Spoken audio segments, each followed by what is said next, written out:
सीतारामचंद्र भगवान की जय।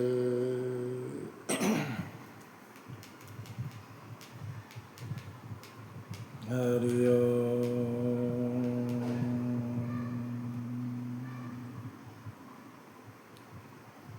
श्री गणेशाय नमः।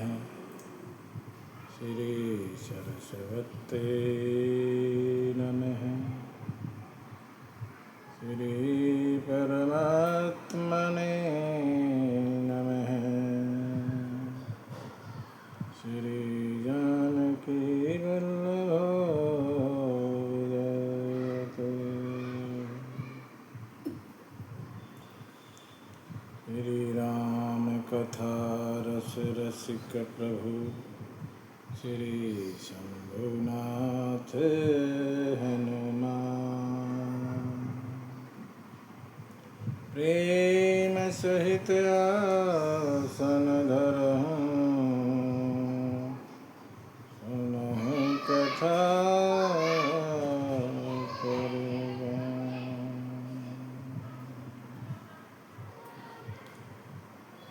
यत्र यत्र रघुनाथ कीर्तनं तत्र तत्र कृतमस्तकाञ्जलिं बाष्पवारि परिपूर्णलोचनं मारुति नमत राक्षसान्तकम्।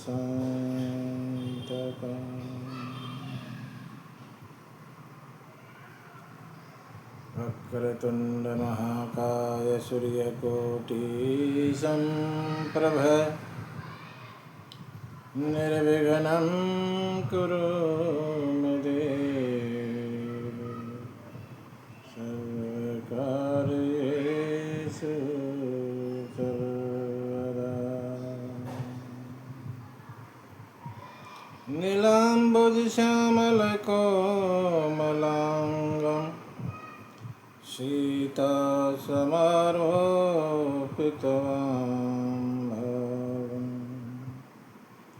पाणौ महासायकचारुचापं नमामि रामं रघुवंशनाथम्।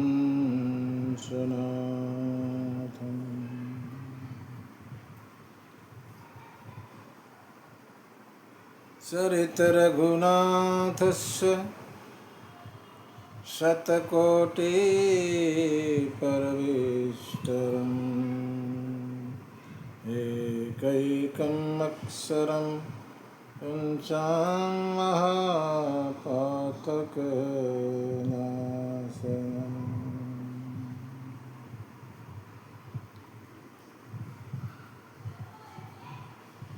रामं रामानुजं सीतां भरतं भरतानुजं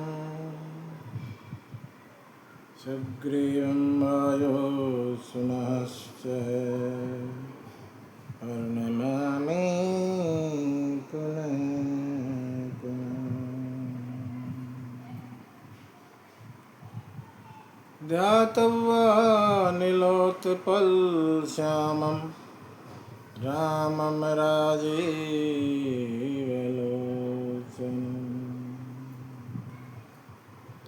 सीतालक्ष्मणोपेतं जटामुकुटमण्डितम्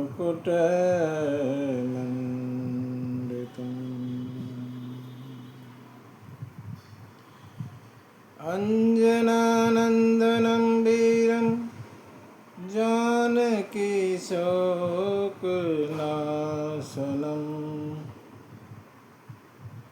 कपिशमक्षहन्तारं वन्दे लङ्काभयङ्करम्।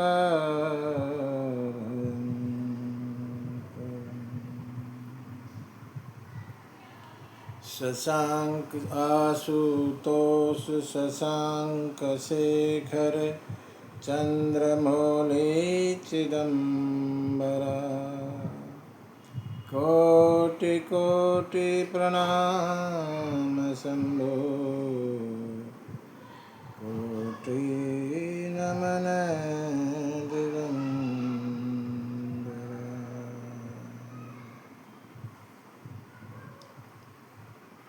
श्री तुलसीदास के पद कमल बारंबार नमः।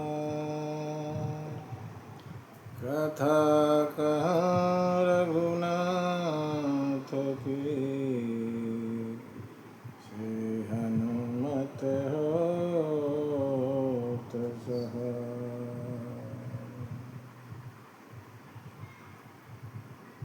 बोलिए सीतारामचंद्र भगवान की, हनुमान जी महाराज की।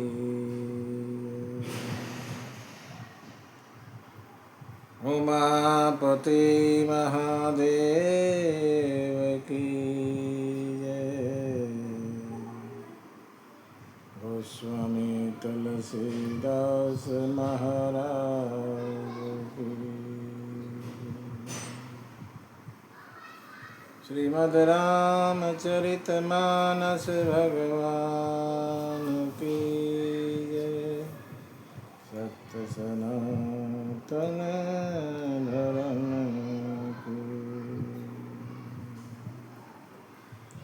ओम नमः पार्वती पतये हर हर महादेव।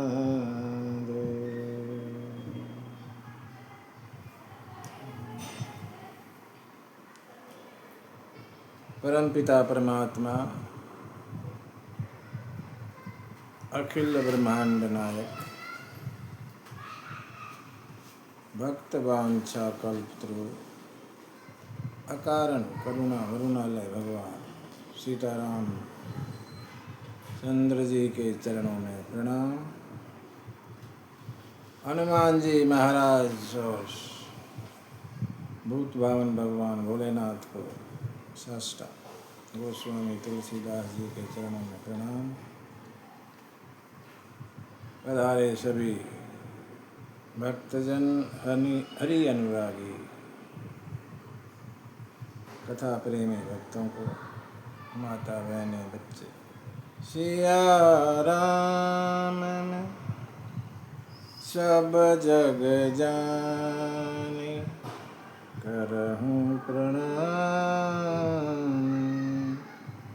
जोड़े जुग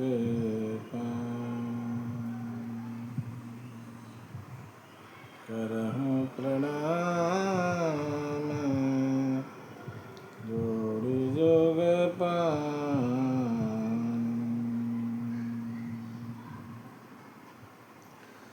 2 मिनट भगवान का नाम। श्री राम जय राम जय जय राम। श्री राम जय राम जय जय राम। श्री राम जय राम जय जय राम। श्री राम जय राम जय जय। श्री राम जय राम जय जय राम। श्री राम जय राम जय जय राम। श्री राम जय राम जय जय। श्री राम जय राम जय जय राम। सीतारामचंद्र भगवान की जय।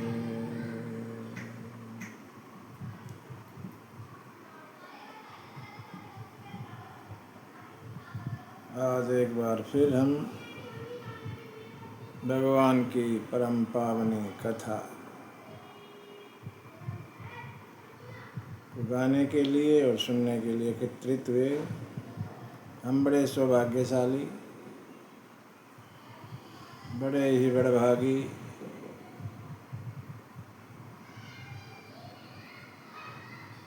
भगवान की परम कृपा जो हमको कथा सुनने का अवसर मिला।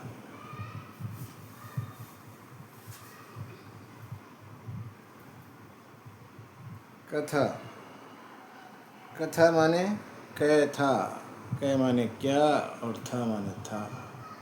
क्या था मैं जब मैंने कथा नहीं सुनी थी। कथा सुनने से पहले मैं क्या था और सुनने के बाद क्या हो गया।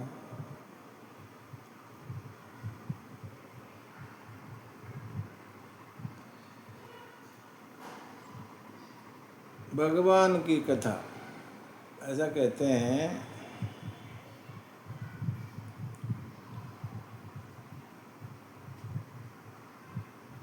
रोगी, जो भी कोई बीमार है वो कोई दवा या तो लेता है गोली के रूप में, या पीता है, ड्रॉप है जैसे, या लगाता है, या नाक के जरिए सूंघता भी है तब भी आराम हो जाता है।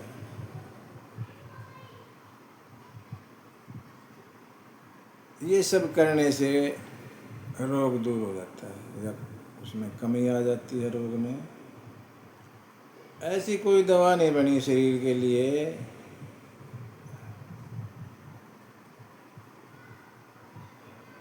जिसको केवल सुनो और रोग ठीक।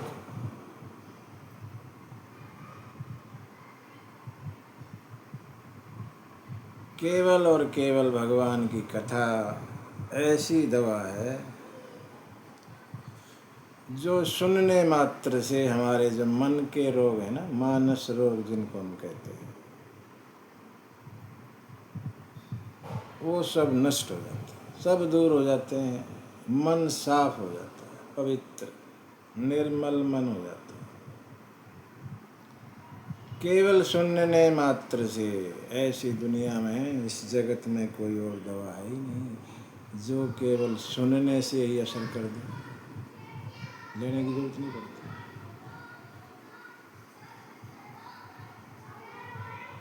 तन के लिए अनेकों उपचार हमारे पास मौजूद हैं, लेकिन मन को तो पवित्र करने के लिए आपको सत्संग का, भगवान के भजन का, भगवान की कथा का सहारा लेना पड़ेगा। मन को साफ करने के लिए इसके अतिरिक्त कोई दवाई नहीं है।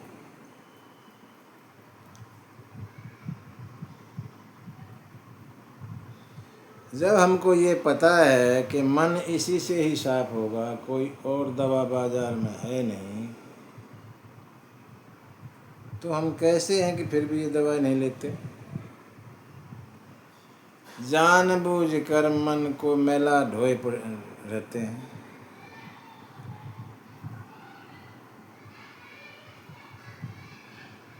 क्यों ना मन को साफ करते।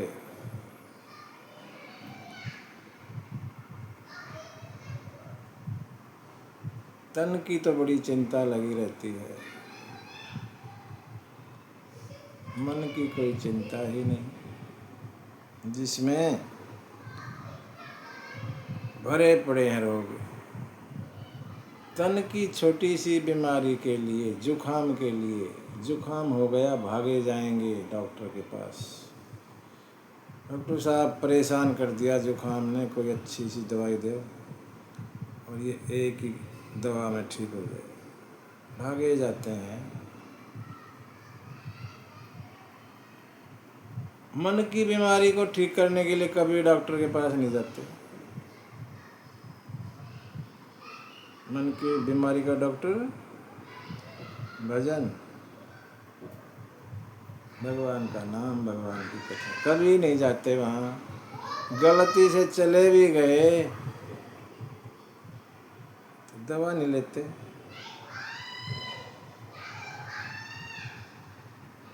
दवा नहीं लेते, परेशान रहते हैं। फिर अगर आप देखो भगवान की, वैसे तो अलग अलग कहा गया है, भगवान राम की कथा हमें जीवन जीना सिखाएगी। श्रीमद् भागवत पुराण 18 पुराणों में सबसे आखिर में लिखी गई 18 नंबर की पुराण हमें मरना सिखाएगी। और मैं तो कहूँ जब जीना आ गया तो मरना तो अपने आप ही आ जाएगा। इसलिए भागवत से पहले राम कथा सुनो। अगर एक बार जीना आ गया मरना तो आ ही जाएगा। हमें जीना ही नहीं आता। ये जो जीवन दिया है भगवान ने, शरीर दिया है, इसको कैसे जीना है पता ही नहीं। जी रहे हैं बस। किस लिए जी रहे हो? बस जी रहे हैं जी।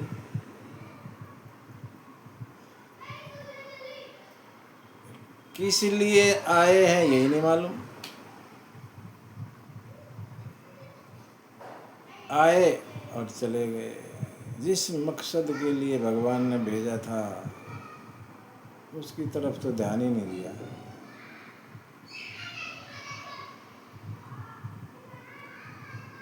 और ऐसे ही जीव घूमता रहता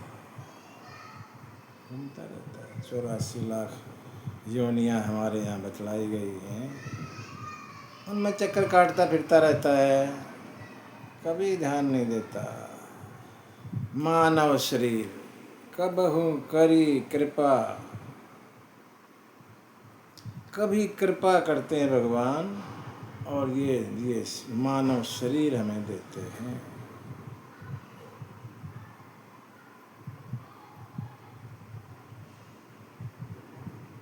साधन धाम मोक्ष कर द्वारा, मोक्ष का दरवाजा है। मुक्ति पानी है तो इस दरवाजे से होकर जाना पड़ेगा, मोक्ष का द्वार। लेकिन नहीं, हम मुक्ति की इच्छा ही नहीं करते, अपने भले की इच्छा ही नहीं करते, दूसरों में लगे रहते हैं। दूसरों को बना बना के जोड़ जोड़ के दे के और चले जाते हैं। अपनी कोई चिंता ही नहीं है, हमारा क्या होगा कोई मतलब नहीं। इकट्ठा करके दुनिया भर का बिल्डिंगें बना बना के, फैक्ट्री लगा लगा के और चले जाते हैं।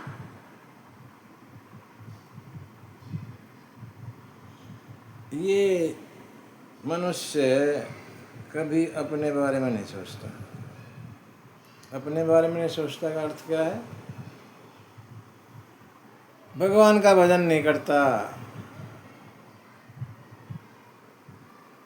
अपनी चिंता तभी होगी जब हम भगवान का भजन करते हैं, नहीं तो नहीं, ये तो दुनियादारी में है।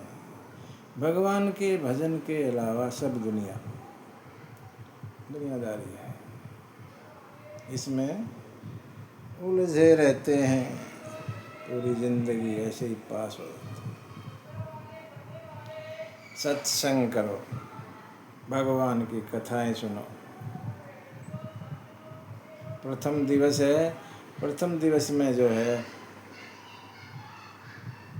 महत्व पर चर्चा की जाती है।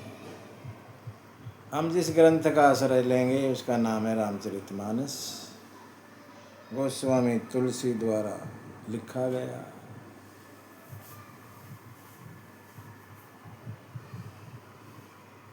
सात कांड माने 7 चैप्टर, 7 अध्याय, 7 विभाग है, इसके भाग बना दिए, 7 हिस्से कर दिए।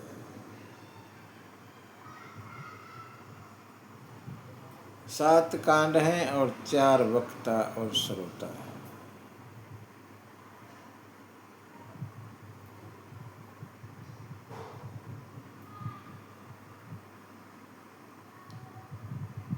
कांड मालूम होगा, बाल कांड, अयोध्या कांड, अरण्य कांड, किष्किंधा कांड, सुंदर कांड, लंका कांड और उत्तर कांड।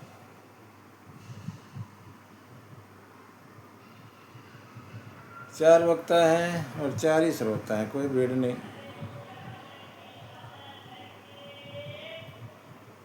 पहले वक्ता हैं याज्ञवल्क्य जी भारद्वाज जी को प्रयागराज में कथा सुना रहे हैं। इन चारों वक्ता श्रोताओं को 4 घाट बता दिया। पहले तो हम वक्ता सुन ले कौन कौन है। 4 वक्ता याज्ञवल्क्य जी भारद्वाज जी को प्रयागराज में कर्मकांड घाट हो गया।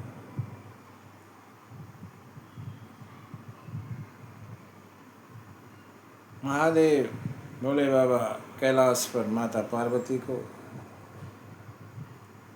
ज्ञान घाट। काकभुसुंडी नील पर्वत पर गरुड़ जी महाराज को भक्ति का घाट हो गया। और तुलसी बाबा अपने मन को और गंगा जी को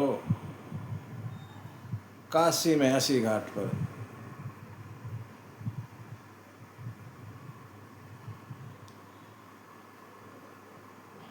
कथा सुना रहे हैं।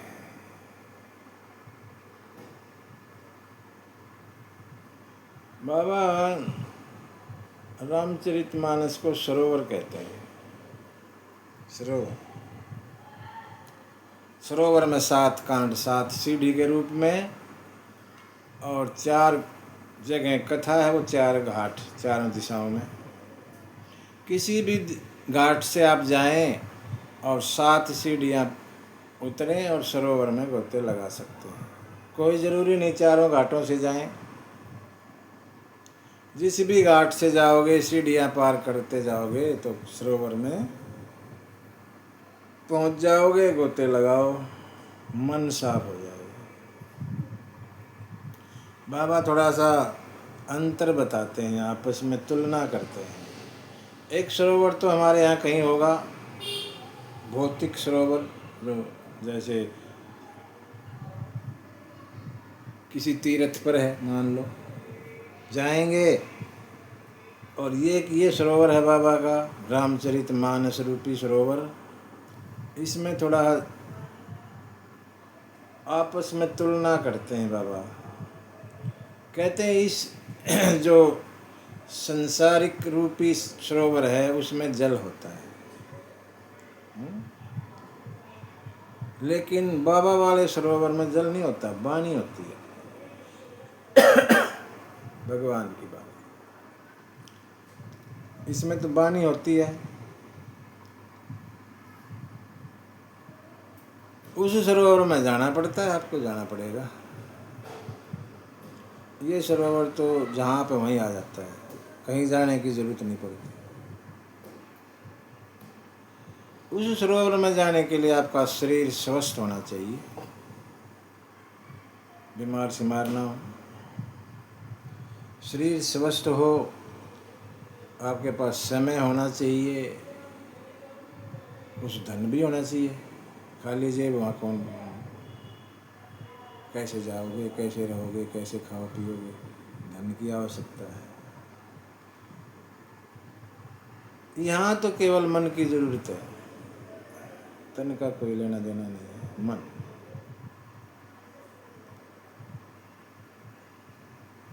पवित्र मन लेके बैठ जाओ बस।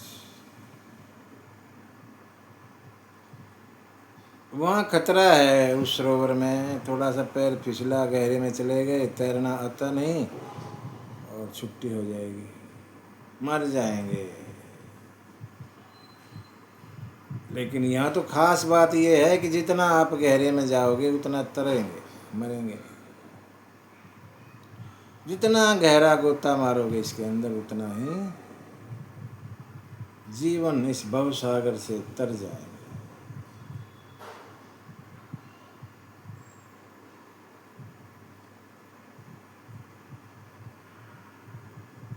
राम कथा, रामायण, रामचरितमानस, अनेकों नाम हैं। मेन बात क्या है इसके अंदर? खास बात ये है कि इस ग्रंथ के जो नायक हैं, हीरो हैं, वो राम हैं। दुनिया का सबसे पहला ग्रंथ है ये। इससे पहले ऐसी कोई ग्रंथ नहीं लिखा गया। वाल्मीकि जी ने रामायण के रूप में ये ग्रंथ प्रस्तुत किया, जिसके हीरो हैं राम जी। राम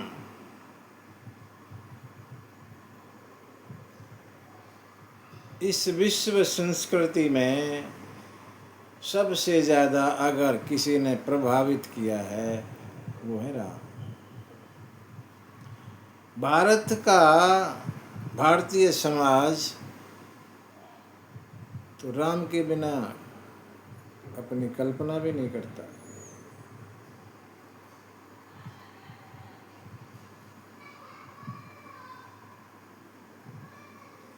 राम जी भारत के इस कण कण में समाये हैं।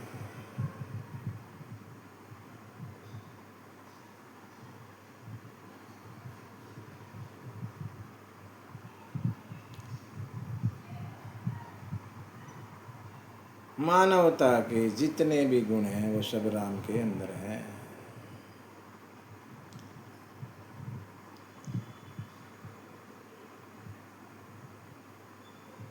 हमारा कर्तव्य बनता है कि हम भगवान के चरित्रों को सुने और उनको अपने मन में, अपने अंदर धारण करें, जितना हो सके धारण करें और अपने जीवन को सफल बनाएं।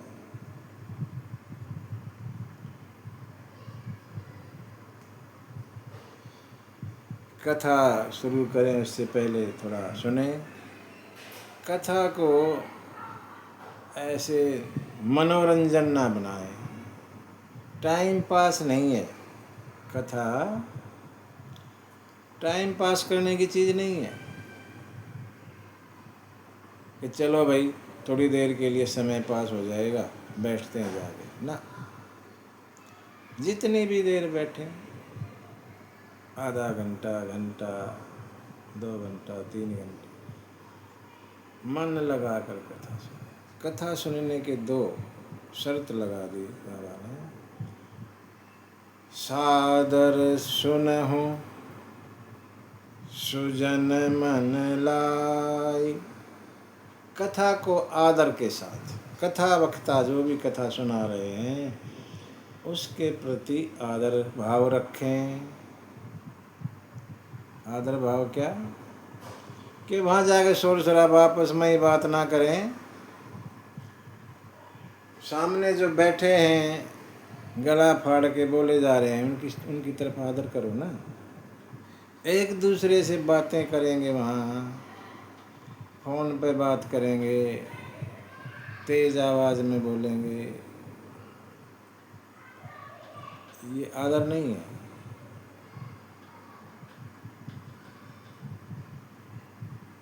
जितनी भी देर आप हैं वहाँ मन को कथा में लगाएं, इधर उधर ना घुमाएं।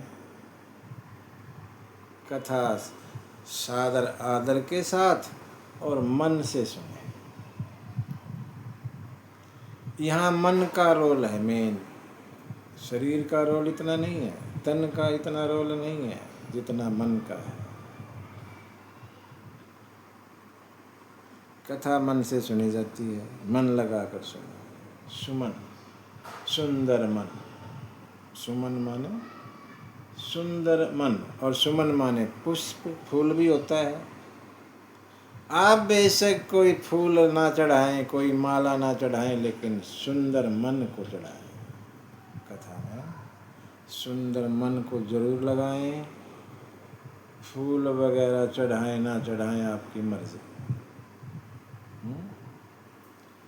माने अहंकार को दूर कर दें। सुंदर मन कब होगा? अहंकार मैं दूर हो जाएगी तो मन सुंदर हो जाएगा, नहीं तो नहीं। अहंकार को घर पर रखकर मैं कुछ हूँ, मैं फला हूँ, मैं ये हूँ, मैं वो हूँ, ये सब घर पर रखे आए और खाली मन से उधर आ जाए। कहते पात्र में जल भरना चाहते हैं तो उसको खाली करना पड़ेगा ना। भरे हुए पात्र में आप जल नहीं डाल सकते। इसी प्रकार अगर ये मन और ही चीज़ों से भरा हुआ है तो इसमें कथा नहीं जाएगी। इसको खाली करना पड़ेगा भगवान की कथा सुनने के लिए, तब अंदर जाएगी।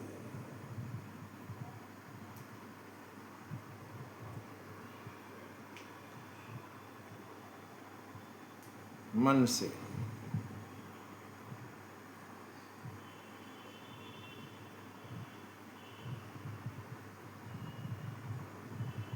राम कथा में आने के लिए या राम कथा सुनने के लिए बाबा 3 बातें जरूरी कहते हैं। ये हमें हमारे अंदर हों तब कथा मिलेगी, नहीं तो नहीं।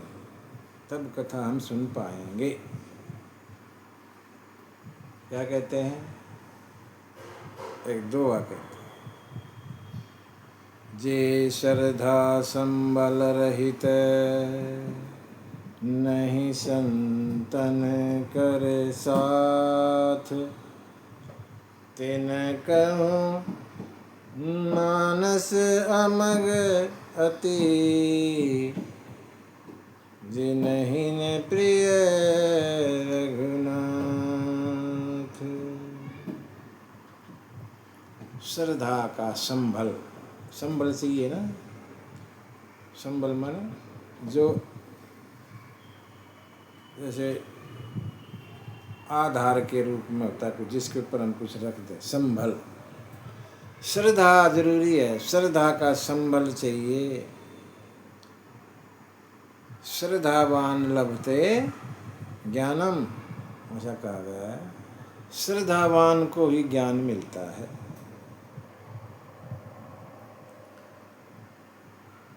नहीं संतन कर साथ, संतों का साथ चाहिए।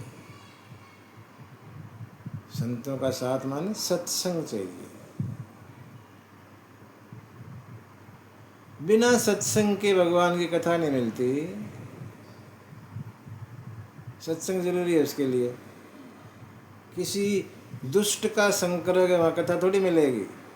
सत्संग, सत्य का संग, अच्छे आदमियों का, श्रेष्ठों का संग करोगे तभी तो कथा की बात होगी वहाँ। दुष्टों के संग में तो उल्टी पुल्टी बात चलेंगी। सत्संग, बिनु सत्संग न हरि कथा, बिना सत्संग के हरि कथा नहीं। ते बिन मोह न भाग, जब तक कथा नहीं सुनोगे मोह नहीं जाएगा। ये चैन है। बिनु सत्संग न हरि कथा, ते ही बिन मोह न भाग, और मोह गए बिनु राम पद, होई न दृढ़ अनुराग। भगवान से प्रेम कैसे हो? बाबा ने ये लिखा। बिना सत्संग के हरि कथा नहीं मिलेगी। हरि की कथा नहीं मिलेगी, मोह नहीं जाएगा, मोह में फंसे रहेंगे। और जब तक मोह नहीं नष्ट हो जाता, मोह गए बिनु राम पद, राम के चरणों में दृढ़ अनुराग नहीं होता, दृढ़ प्रेम नहीं होता। ये चैन है। अगर भगवान से प्रेम चाहते हैं तो ये करना पड़ेगा। सत्संग करो, सत्संग में हर कथा मिलेगी, कथा मिलेगी तो मोह का नाश, और जैसे ही मोह का नाश हुआ भगवान के चरणों में ऑटोमेटिक प्रेम हो जाता है। कुछ करने की जरूरत नहीं होती। केवल और केवल सत्संग जरूरी।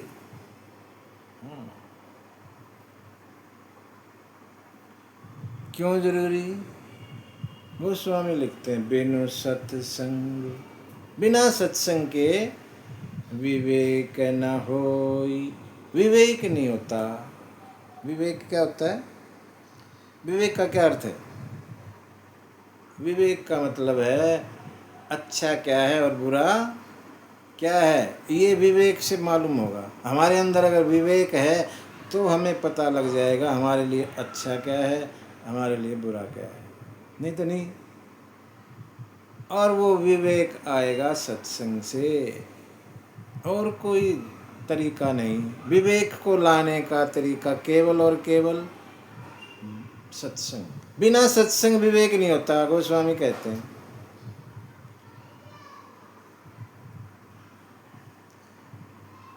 जैसे ही विवेक हमारे अंदर आता है, हमें अच्छे बुरे का अंतर स्पष्ट हो जाता है, समझ जाएंगे हम, अरे ये तो गलत रास्ता है, इधर सही रास्ते पर चल पड़ेंगे।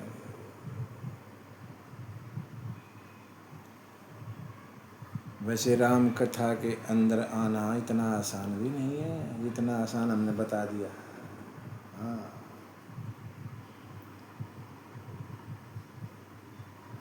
एक कवि हुए हमारे यहाँ अकबर के दरबार में, हिंदू कवि थे वो, गंगाधर, शॉर्ट में नाम बोलते थे गंग, कवि गंग। वो कहते हैं क्या हमें सब कुछ मिल जाएगा, ये मिल गया वो मिल गया, सब दुनिया में जितनी भी चीजें हैं संभव है, मिल सकती है।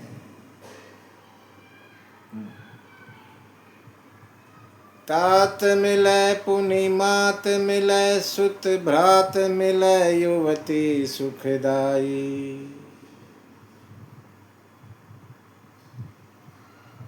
राज मिले गज बाज मिले, सब साज मिले मन वंचित पाई।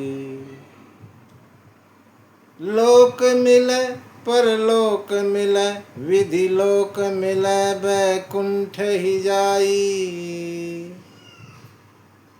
सुंदर और सब सुख मिले, लेकिन संत समागम दुर्लभ भाई।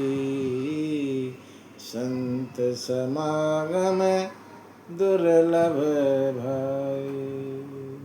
सब कुछ मिल सकता है जीवन में, सब कुछ। सत्संग मिलना बड़ा दुर्लभ है, बड़ा मुश्किल है।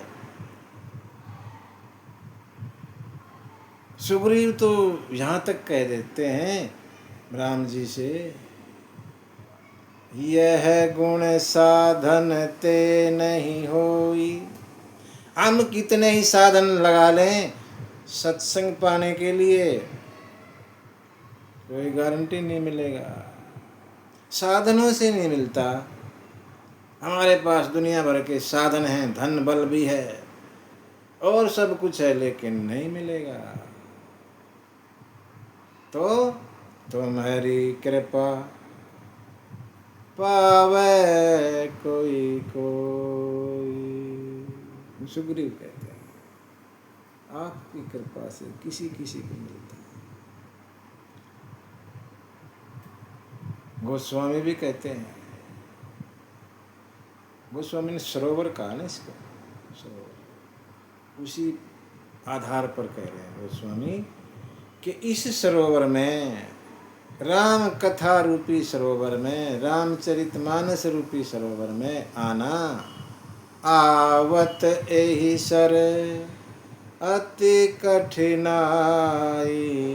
बड़ा मुश्किल है आना, इस सरोवर में आना बड़ा मुश्किल है। तो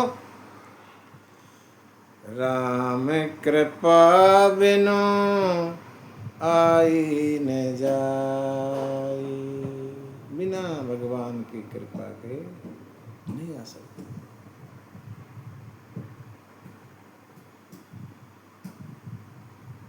भोले बाबा भी कहते हैं पार्वती को, पार्वती अति हरि कृपा, थोड़ी नहीं, अति, अति माने बहुत ज्यादा, अति हरि कृपा जाहि पर होई, जिस पर भी हो, पाँव देह एहि मार्ग सोई। सत्संग रूपी मार्ग पर वही चलेगा जिस पर उसकी कृपा है। निष्कर्ष क्या निकला? हम कितने ही साधन अपनाएं, कितने हमारे में गुण हो, कुछ नहीं चलेगा। केवल और केवल भगवान की कृपा चलेगी सत्संग को पाने के लिए। भूल जाओ, मन से निकाल दो कि हम साधनों से भगवान की कथा को पालेंगे। नहीं पा सकते। जब तक उसकी कृपा नहीं है, कितने भी साधन लगा लीजिए, नहीं मिलेगा, नहीं मिलेगा, नहीं मिलेगा। हमें मिल रहा है, ये गारंटी सिद्ध हो गया कि हमारे पे भगवान की कृपा है। सत्संग मिलना भगवान की कृपा दिखाता है, दर्शा रहा, स्पष्ट है। सत्संग मिला इसका मतलब उसकी कृपा है। कोई किंतु परंतु रहा ही नहीं इसमें, स्पष्ट क्लियर हो गया। जिसको भी जीवन में सत्संग मिल रहा है, उस पर भगवान की कृपा बनी है।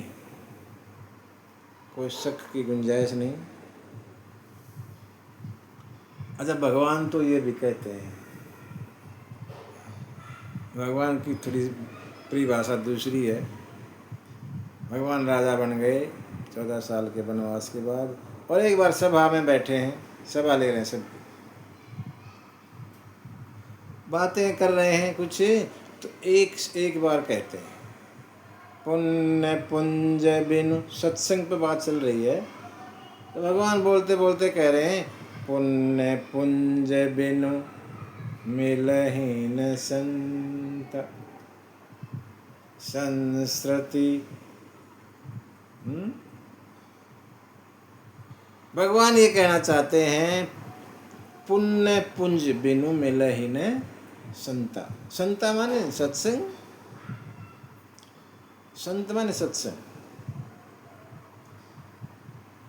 बिना पुण्यों के, जब तक बहुत सारे पुण्य, जन्म जन्म के पुण्य इकट्ठे ना हो जाएं, तब तक सत्संग नहीं मिलता।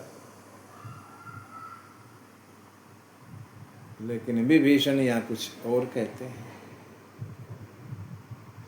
हनुमान को, जब हनुमान की से मुलाकात हुई विभीषण की, तब कहते हैं विभीषण, अब मोहि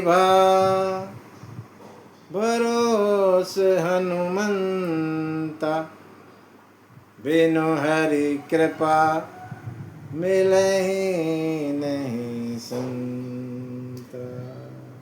हनुमान, मुझे भरोसा हो गया। क्या भरोसा हो गया? कि बिना भगवान की कृपा के संत नहीं मिलते। लेकिन राम जी क्या कह रहे हैं? बिना पुण्यों के, पुण्य पुंज माने बहुत सारे पुंज, पुण्यों का गुच्छा, जन्म जन्म के पुण्य जब इकट्ठे होंगे, जब संत मिलेंगे। दो बातें हो गई। हमें सत्संग मिल रहा है तो कौन से उससे मिल रहा है? भगवान की कृपा से मिल रहा है, पुण्य पुंज से मिल रहा है। संत थोड़ा सा बात करते हैं इस बारे में। कहते हैं, आप चल के जा रहे हैं सत्संग में, कहीं सत्संग हो रहा है, आप घर से चले, आपका दिल किया उस तरफ चलने का, और आप सत्संग में पहुंच गए। आप चल के जा रहे हैं, ये आपके पुण्यों का फल है। जो भगवान ने कहा ना, पुण्यों के बिना सत्संग नहीं मिलता, ये वाला सत्संग मिलेगा। आपको जाना पड़ेगा, उठ के घर से समय निकाल के, जहाँ भी सत्संग हो रहा है वहाँ पर, और सत्संग को आप सुनेंगे। ये आपके पुण्यों का फल हो गया। हम कहीं नहीं जाते और घर में ही सुबह सुबह संत आ गए, ये भगवान की कृपा। कहीं नहीं गए, कोई मन में ऐसा विचार ही नहीं था कि सत्संग में जाना है, और संत पहुंच गए सुबह सुबह। ये तो भगवान की कृपा का ही फल है, इसमें पुण्य का कोई रोल नहीं। अपने आप संत मिल जाएं ऐसे ही, ये उनकी कृपा के बगैर नहीं होगा। जब तक भगवान कृपा नहीं करेंगे ऐसे ही संत नहीं मिल जाएंगे।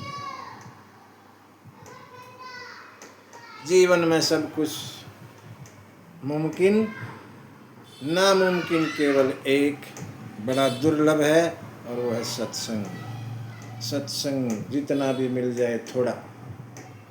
एक घड़ी आधी घड़ी, आधी से पुनि आध, तुलसी संगत साधु की, हरे कोटि अपराध। कोई सीमा नहीं सत्संग की, इतना चाहिए इतना चाहिए ना, जितना भी मिल जाए वही थोड़ा। सत्संग लेते रहो लेते रहो। सत्य का क्षण, सत्संग का एक क्षण भी, और अन्न का एक कण भी ऐसे ही नहीं जाने देना चाहिए, उसको ले लेना चाहिए। बर्बाद नहीं करें, ये बर्बाद करने की चीजें नहीं है। जहाँ भी मौका मिले सत्संग का लाभ लेना चाहिए, यही तो जीवन है।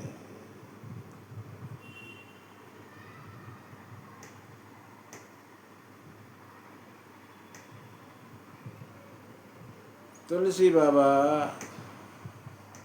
कहते कहते कह रहे हैं कि सत्संग में आने में बाधाएं हैं, रुकावटें हैं। जैसे दूसरे कामों में रुकावटें, सत्संग में भी रुकावटें। ग्रह कारज नाना जंजाला, ते अति दुर्गम शैल विशाला। गृह कार्य, घर के काम काज पहाड़ की तरह खड़े हैं आगे, जाओ कहाँ से जाओ। सत्संग में रुकावट डालते हैं।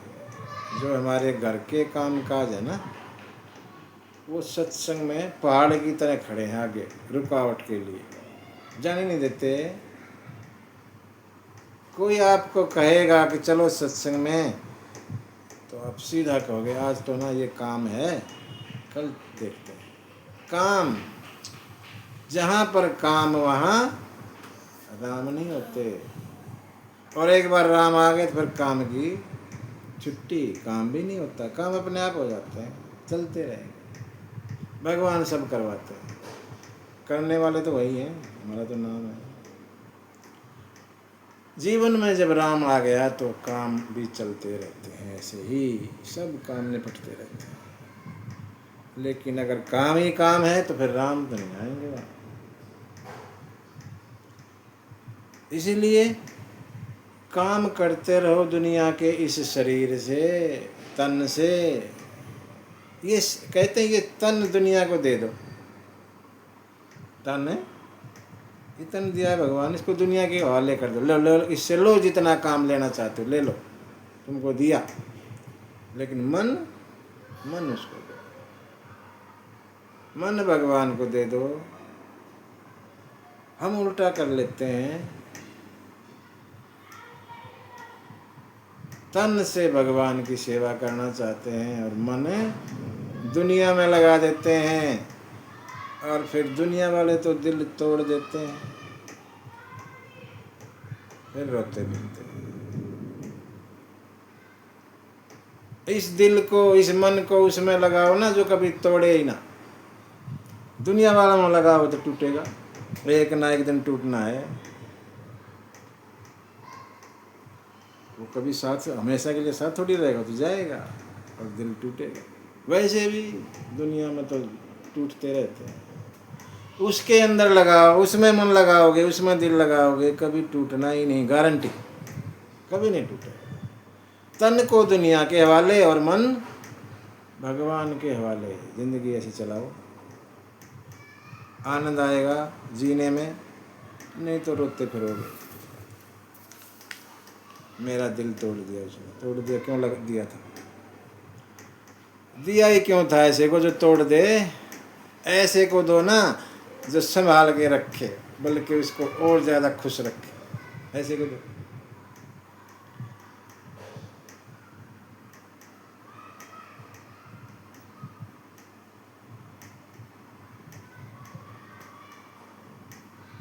राम कथा वैसे हर कोई सुन भी नहीं सकता। अगर किसी को कह दिया जाए आ जाओ चल सुन, आ भी गया मान बाई चांस, तो सुनते नहीं। क्यों नहीं सुनते? पिछले कर्मों की वजह से। पिछले जन्म में बड़े पाप किए, अब उनका फल भुगत रहा है, वो दुखी है।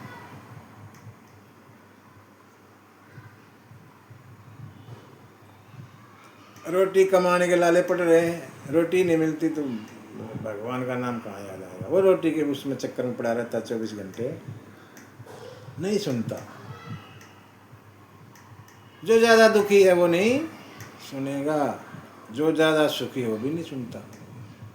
खाली दुखी दुखी नहीं, जो ज़्यादा सुखी है वो अपने सुख में मस्त रहता है। उसको क्या भगवान की पड़ी है, मौज हो रही है, सब कुछ तो है, ठाठ बाट हो रहे हैं, और क्या भगवान से और क्या लेना है, वो भी नहीं सुनता। जो किसी बड़े पद पर बैठा, प्रतिष्ठा है, हवा वाह हो रही है जहाँ जाता है, वो भी नहीं सुनता। वो वाह वाह के चक्कर में कथा को भूल जाता है, अपनी वाह वाह में ही रहता है। जाएगा और माला डलवा कर वापस आ जाएगा, सुनता ही नहीं। प्रतिष्ठा, पद, ये 3 लोग कथा नहीं सुनते। लेके भी जाओगे तो थोड़ी देर बैठेंगे, आ जाएंगे।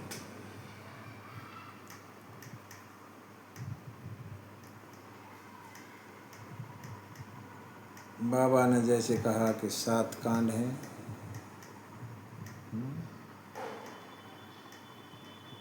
कथा के क्रम को लें हम आगे। 7 कांड,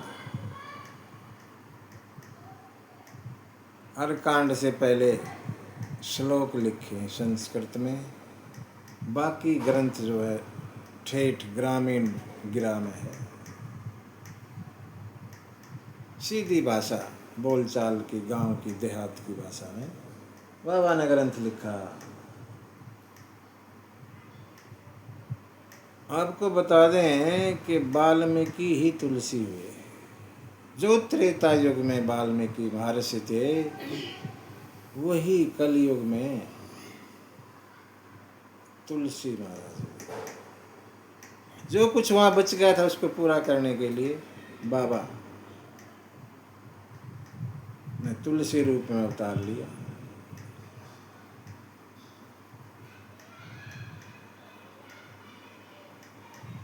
क्योंकि वाल्मीकि जी ने संस्कृत में अपना ग्रंथ लिखा था।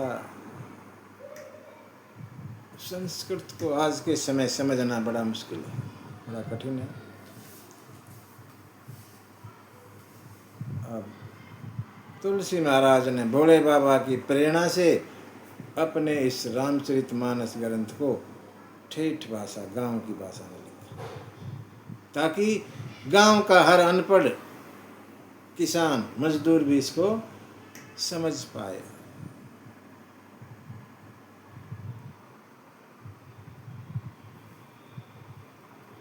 सात कांड लिखे।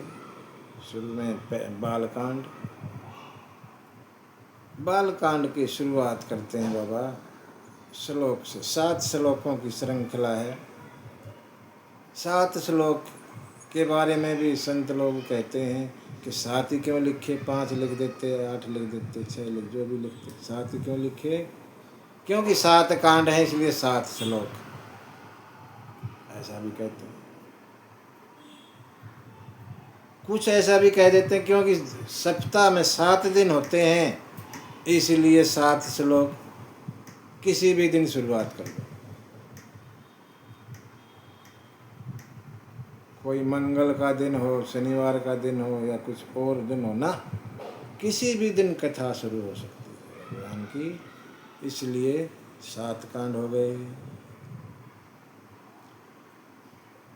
रामचरितमानस गाई जाती है संगीत में तरीके से, और संगीत के 7 स्वर होते हैं, सा रे गा मा पा धा नी, 7। इसीलिए 7 श्लोक दे दिए, ऐसा कह देते हैं। 7 का जो अक्षर है वो बड़ा महत्व का है हमारे यहाँ। सप्तऋषि हुए हमारे यहाँ। 7 रंग होते हैं। इंद्रधनुष आपने देखा होगा, बरसात के समय 7 रंग होते हैं इसके अंदर, इसलिए 7 श्लोक हो गए। 7 समुंदर भी होते हैं, इसलिए 7 श्लोक हो गए। अनेकों प्रकार से संत महात्मा लोग 7 श्लोकों के बारे में कहते हैं। खैर,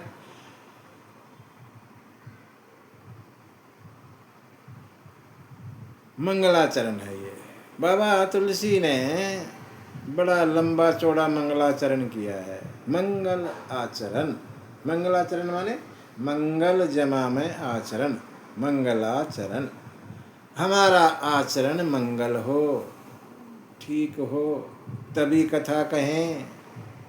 अगर आचरण में गड़बड़ है तो कथा नहीं कही जाएगी, नहीं कहनी चाहिए। कथा कहने के अधिकारी नहीं है। आचरण को मंगल करो, शुद्ध करो, तब जो है कथा करो। कथा अच्छी तरह से कही जाएगी, सही कही जाएगी। अपने आप को, अपने आचरण को ठीक करके तब कथा करो। मंगल आचरण, मंगलाचरण करते क्या है? देवी देवताओं की, भगवान की स्तुति करते हैं, वंदन करते हैं सभी को, जिससे हमारा जो अहम है, मैं कथावाचक, वो दूर हो जाए। अहम ना रहे, मैं कथा कहने वाला हूँ ना, मैं कथा कहने वाला नहीं हूँ। कथा कहने वाले तो वो हैं, वो मेरे से जो कुछ बुलवा रहे हैं वो मेरे मुंह से निकल रहा है। ऐसा मन में मंगल आचरण हो तो कही जाएगी, नहीं तो नहीं कही जाएगी।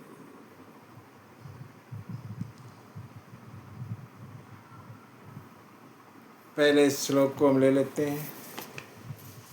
वर्णानाम अर्थ संघानाम रसानाम छंदसामपि मंगलानां च कृतारो वंदे वाणी विनायक।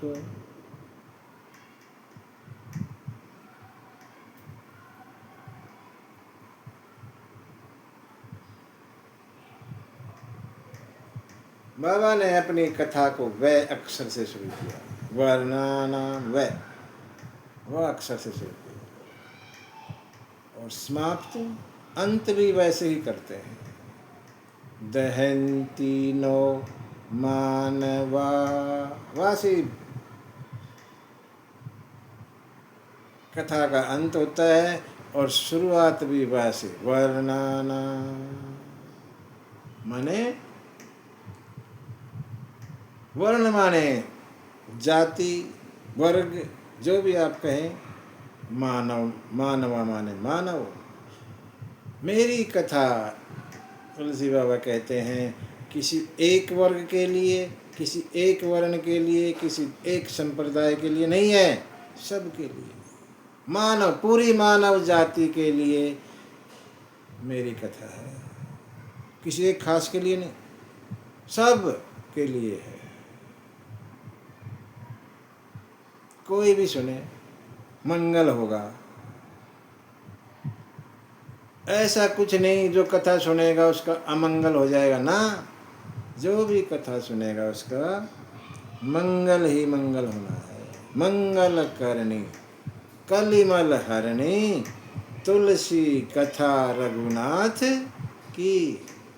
मंगल को करने वाली है, अमंगल को हरने वाली है बाबा की ये जो रामचरितमानस, राम कथा। सीता रामचंद्र भगवान।